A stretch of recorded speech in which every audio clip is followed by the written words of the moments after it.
in the middle of the night out of a sound sleep by the popo, banging on the van, telling me something that I am boggled as to why no one else told me the entire time that I've been here. That it is actually illegal to idle in most of Vancouver for more than 3 minutes at a time. And I had been idling my van for endless hours because not only has that been how I've been keeping us warm, but it's also been how I've been powering all my tech. So how I've been able to work and use my phone. So I had to figure out what I was going to do. And now I'm in Burnaby again because Burnaby is possibly the only area, city, whatever, in the area that it's actually still legal to idle. And the night that they woke me up was in the middle of the coldest week ever.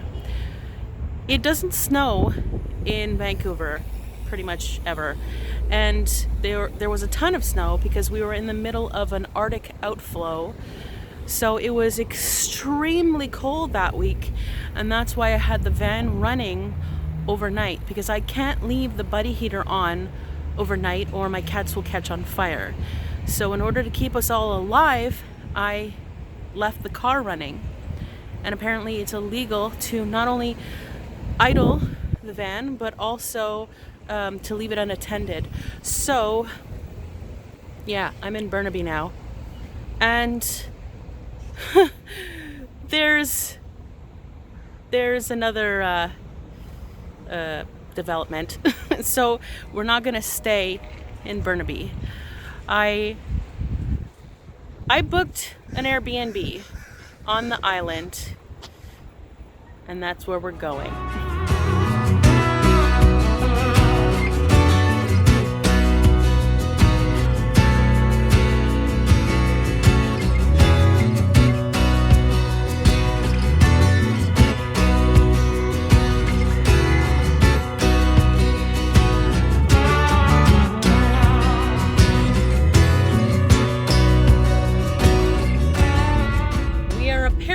On the ferry. I was so scared to take the ferry. You know, it's like when you haven't...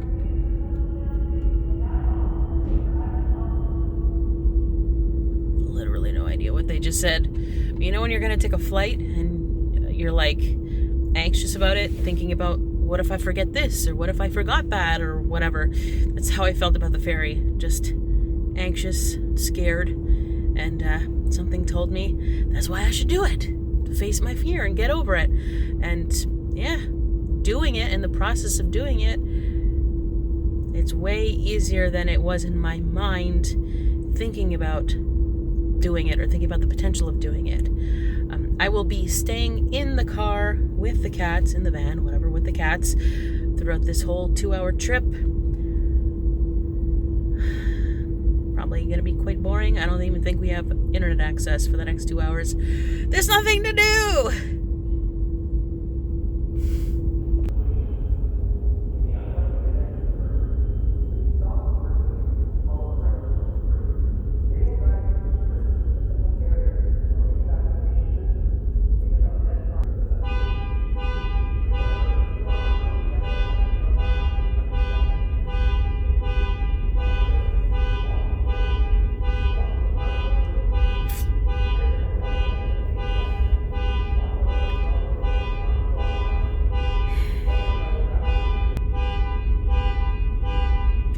Moving. The only word I got was life jacket. This is gonna be an amazing 2 hours. I know you can't see me right now because I am behind the camera. It's too dark to film myself, so I'm just showing you what the van looks like right now. Because I am currently stealth camping in the van on the BC Ferry. I'll explain in a moment.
adults were allowed to be in the van again.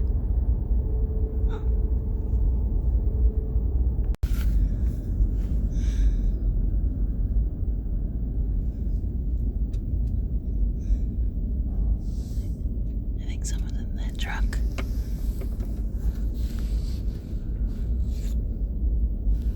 I think people are getting back in their vehicles.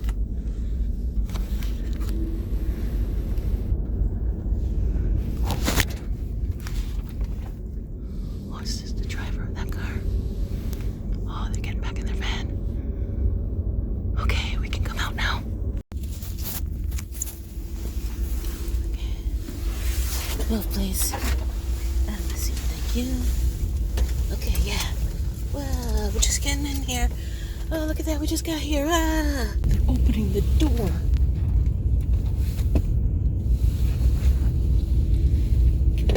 I mean, we can turn the car on yet. It's cold.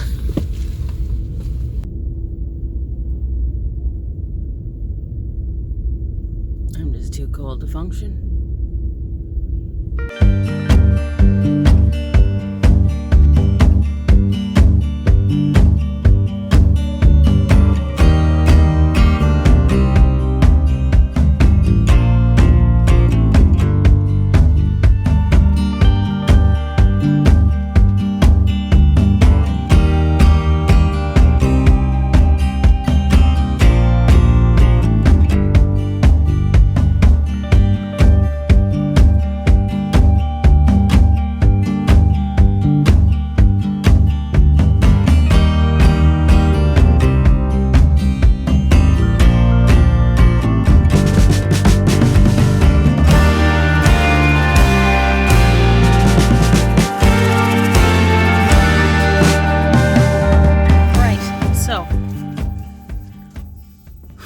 What had happened was we were on the ferry and I heard some mumbling over the speaker. No idea what they were talking about, but it sounded like, you know when you get on an airplane and the stewardess starts telling you about the emergency exits and how to put your oxygen mask on? That's what it sounded like to me. So I didn't pay it any mind because I couldn't hear it anyways. It didn't feel like there was anything I could do about that. I was ready to just sit in the van for 2 hours with no Wi-Fi and no heat. And I was wondering, I'm like, how do people do this? If you can't turn your car on and you can't turn a heater on, it gets pretty cold. Like, how do people do this for 2 hours? But everybody was getting out of their cars and going up some staircase. But there were still plenty of people sitting in their cars. So time goes by, and then these people start going around with this sign that says exit the vehicle. And I'm like, I can't do that. I have 3 cats with me. Like, I would have to get them in the carriers and then somehow carry 3 carriers all by myself up a couple flights of stairs to wherever. And had absolutely no warning whatsoever. Like, you would think that they would tell you in advance. If they had told me in advance, I would have had plenty of time to figure it out, to prepare the carriers, because they're full of stuff right now. I would have been able to prepare the van, prepare myself, get the cats in the carriers. And I had no time to do any of that because nobody said anything till the very last minute. And so I panicked. And I was like, I don't see how this is going to be possible, so I just hid in the back of the van. That's why I was stealth camping in the back of the van on the BC Ferry.